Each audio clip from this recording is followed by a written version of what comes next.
ሰላም አበበ አለሙ አሲስታንት ፕሮፌሰር ኦፍ ኮምፒውተር ሳይንስ ዊንዶውስ ሰርቨር ኮንፊገሬሽን። ይህ ፓርት 4 ቪዲዮ ቱቶሪያሎችን ሲሆን በዚህ ቱቶሪያል ዲኤችሲፒ ወይንም ዳይናሚክ ሆስት ኮንትሮል ፕሮቶኮል የሚለውን ሮል ኮንፊገር እናደርጋለን። ይህ ሮል ዋና ጠቀሜታው አይፒ አድሬሶችን ለእያንዳንዱ ኮምፒውተር ማኑዋሊ አሳይን ከምናደርግ አውቶማቲካሊ ሰርቨሩ ዊዛውት ኤኒ ፕሮብለም ዊዛውት ኤኒ አይፒ ሪደንደንሲ በቀላሉ ማኔጅ የሚያደርግልን ነው። እንደሚታወቀው ማኑዋሊ አይፒ አድሬሶችን ለኮምፒውተሮች አሳይን በምናደርግበት ሰዓት አንደኛ ኢት ቴክስ ታይም፣ ሁለተኛ አይፒ አድሬስ ስህተት ሰርተን ዲፕሊኬሽን ሊፈጠር ይችላል። በሶስተኛ ደግሞ አይፒ አድሬስ ለውጥ በምናደርግበት ሰዓት እያንዳንዱ ፒሲ ላይ ደግመን ያንን ስቴፕ መሄድ አድካሚና ማኔጀብል አይሆንም።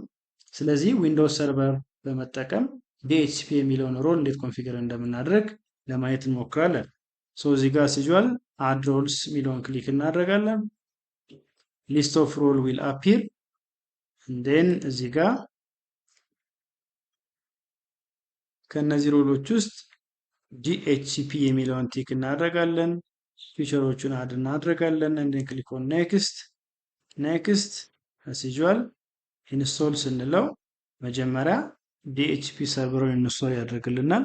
ከዛ በኋላ ኢንስታሌሽኑን ካለቀ በኋላ ደግሞ ኮንፊገሬሽን እንቀጥላለን። ኮንፊገሬሽን ማለት ሰርቨሩ በምን አይፒ አድሬስ ሬንጅ ለክሊየንቶቹ ይስጥ፣ የትኞቹን አይፒ አድሬስ ኤክስክሉድ ማድረግ ትፈልጋላችሁ። ለምሳሌ የሰርቨሩ አይፒ አድሬስ 192.168.1 ነው። ምሳሌ 50 ኮምፒውተሮች ቢኖሩኝ ብዬ ባስብ 192.168.1 እስከ 192.168.100 ድረስ ለክሊየንቶቹ ስጥልኝ ይለዋሉ። ነገር ግን የሰርቨሩን አይፒ አድሬስ ኤክስክሉድ ማድረግ አለብን።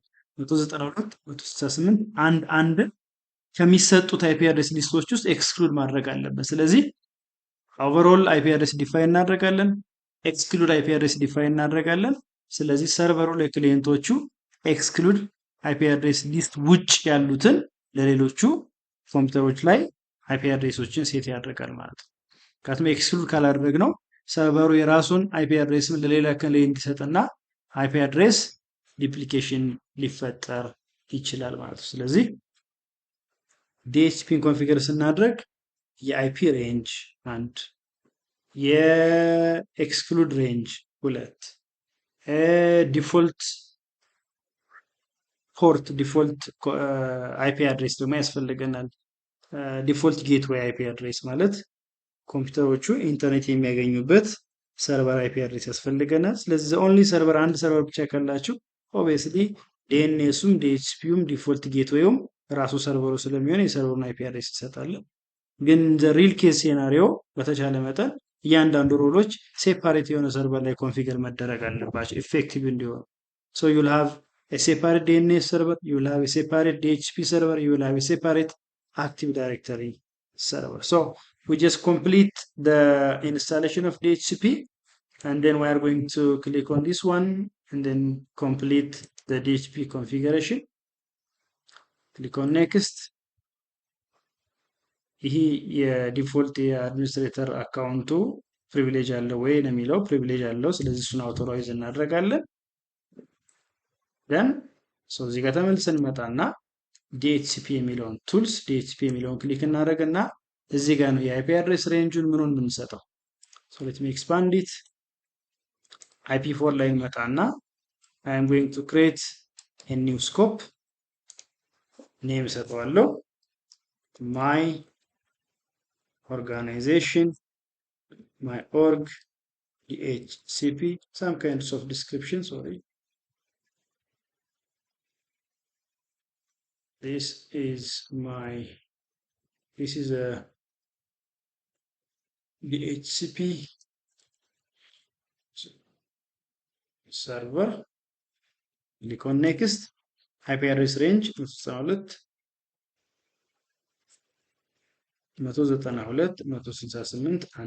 እስከ 192.168.100 200 ኮምፒውተሮች ካሏችሁ እስከ 255 ድረስ እንሄዳለን። ነገር ግን እንደ ኮምፒውተራችሁ ብዛት 100 አለኝ ወይንም 50 አለኝ የሚል ከሆነ ማክሲመም እስከ 100 ላድርገው። ይሄ ሳብኔት ማስኩ ነው። ክሊክ ኦን ኔክስት። ኤክስክሉድ የምታደርጉት አይፒ አድሬስ ሬንጅ ያለው ያው 192.168.1.1 ሰርቨሩ ነው። እስከ 192.168.1.3 ድረስ አትስጥ። ከዚህ በኋላ ግን ያሉትን ስጥ ማለት ነው። ስለዚህ ምን እያደረግን ያለን ሰርቨሩ ከዚህ በኋላ ሪኩዌስት ስለሚያደርጉ ክሊየንቶች ከ192.168.1.4 ጀምሮ ነው የሚሰጠው ማለት ነው። ኔክስት። እዚህ ጋር ዲፎልት ጌትዌይ ነው ሰርቨሩ ኢንተርኔት የሚያገኝበት የራውተር አይፒ አድሬስ ማለታችን ነው። ስለዚህ እሱ ራሱ ከሆነ ሌላ ሰርቨር ከሌለ ራሱን አይፒ አድሬሱን እንሰጠዋለን። ኔክስት ፊኒሽ። እዚህ ጋር አሁን ኤክስፓንድ ስናደርገው አይፒ አድሬስ ፑል ላይ ሬንጃችን ያሳየናል። አድሬስ ሊዝ ላይ የተለቀቁ አይፒ አድሬሶችን የሚያሳየን ሚሊንግ አሳይን የተደረጉ አይፒ አድሬሶች ካሉ ያሳየናል። የለኝም። ስለዚህ አሁን ከረንትሊ ሰክሰስፉሊ ኮምፒውተሩን ሰርቨሩን አይፒ አድሬስ ኮንፊገር አድርገን ጨርሰናል ማለት ነው። እንዴት ነው ኮንፊገር ያደረግነው? እዚህ ጋር አይፒ ፑሉን ማየት እንችላለን። ከ192.168.1.1 እስከ 192.168.1.0 ድረስ አይፒ ይሰጥልኛል።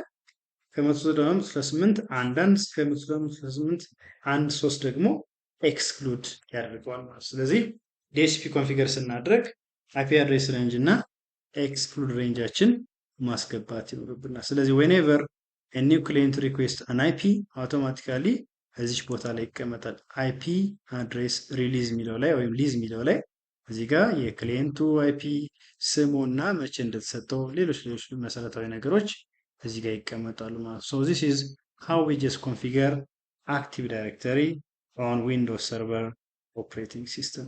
ኔክስት የምናየው ምንድን ነው? ክሊየንት ማሽን ጭንና ያ ክሊየንት ማሽን እንዴት ወደ ሰርቨሩ ጆይን እናደርጋለን፣ እንዴት ከሰርቨሩ አይፒ አድሬስ ያገኛል የሚለውን ነገር ለማየት እንሞክራለን። ታንኪዩ